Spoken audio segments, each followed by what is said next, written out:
জাতীয় চলচ্চিত্র পুরস্কারের মতো রাষ্ট্রের সর্বোচ্চ সম্মান প্রত্যাখ্যান করে তুমুল আলোচনায় উঠে এসেছেন পরিচালক নিয়ামুল মুক্তা। সাহসী ও ব্যতিক্রমী এই সিদ্ধান্ত চলচ্চিত্র অঙ্গনে যেমন আলোড়ন তুলেছে, তেমনি সামাজিক যোগাযোগ মাধ্যমেও তৈরি করেছে তীব্র বিতর্ক। গত ২৯ জানুয়ারি প্রকাশিত হয় ২০২৩ সালের জাতীয় চলচ্চিত্র পুরস্কার প্রাপ্তদের তালিকা। সেখানে রক্তজবা সিনেমার জন্য শ্রেষ্ঠ চিত্রনাট্যকার হিসেবে নাম ঘোষণা করা হয় পরিচালক নিয়ামুল মুক্তার।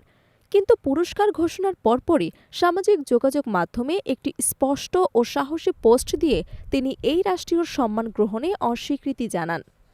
নিজের পোস্টে নিয়ামুল মুক্তা জানান, রক্তজবা চলচ্চিত্রের চিত্রনাট্য তিনি লেখেননি। তার ভাষ্য অনুযায়ী সিনেমাটির প্রকৃত চিত্রনাট্যকার হলেন মোহাম্মদ তাসলিমুল হাসান তাজ।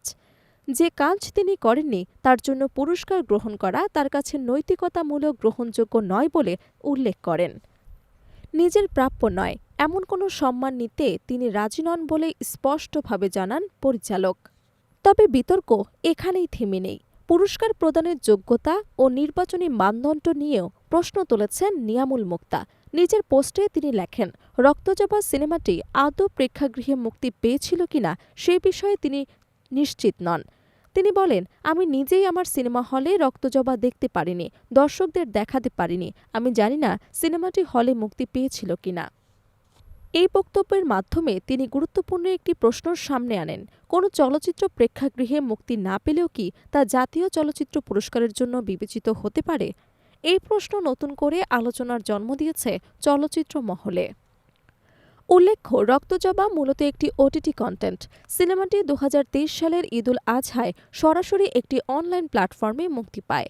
ফলে এটি প্রেক্ষাগৃহে প্রদর্শিত হয়নি বলে জানা যায়। অথচ এমন একটি কন্টেন্ট কিভাবে জাতীয় চলচ্চিত্র পুরস্কারের তালিকায় স্থান পেল তা নিয়ে উঠেছে নানা প্রশ্ন। আরও বিতর্কের জন্ম দিয়েছে আরেকটি বিষয়। সিনেমাটির টাইটেল কার্ডে নিয়ামুল মুক্তার নাম চিত্রনাট্যকার হিসেবে উল্লেখ না থাকা সত্ত্বেও কিভাবে জুরি বোর্ড তাকে শ্রেষ্ঠ চিত্রনাট্যকার হিসেবে নির্বাচিত করল, সে প্রশ্ন ঘুরপাক খাচ্ছে চলচ্চিত্র সংশ্লিষ্টদের মধ্যে। তবে এসব বিতর্কের মধ্যেও নিয়ামুল মুক্তার অবস্থানকে সাধুবাদ জানিয়েছেন চলচ্চিত্র অঙ্গনের অনেকেই। অনেকের মতে, নিজের প্রাপ্য নয় এমন পুরস্কার প্রত্যাখ্যান করার মতো সাহস ও সততা খুব কম মানুষের মধ্যেই দেখা যায়। তারা মনে করছেন তার এই অবস্থান জাতীয় চলচ্চিত্র পুরস্কারের স্বচ্ছতা ও বিশ্বাসযোগ্যতা নিয়ে নতুন করে ভাবার সুযোগ তৈরি করেছে।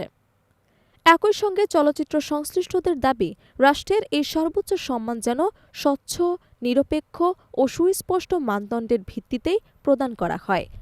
নিয়ামুল মুক্তার এই সাহসী সিদ্ধান্ত সেই দাবিকেই আরও জোরালো করে তুলেছে বলে মনে করছেন সংশ্লিষ্টরা।